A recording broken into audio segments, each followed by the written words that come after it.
মিনিস্টারের ভাতিজা আসছে, বিরাট আনন্দ লাগছে। হ্যাঁ, তুমি কি বলতে চাচ্ছো সেটা বলো। মিনিস্টারের ভাতিজার একমাত্র বন্ধু।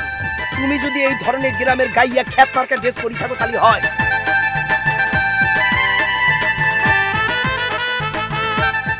প্রিয় এলাকাবাসী, আমাদের গ্রামে মিনিস্টারের ভাতিজার আগমন ঘটছে। তোমার যে হাইট, এই হাইটে সেনাবাহিনীর চাকরি তোমার হবে? ভাই আমার 2 ইঞ্চি শর্ট আছে, টাকা দিলে 6 ইঞ্চি বাড়াই দিই।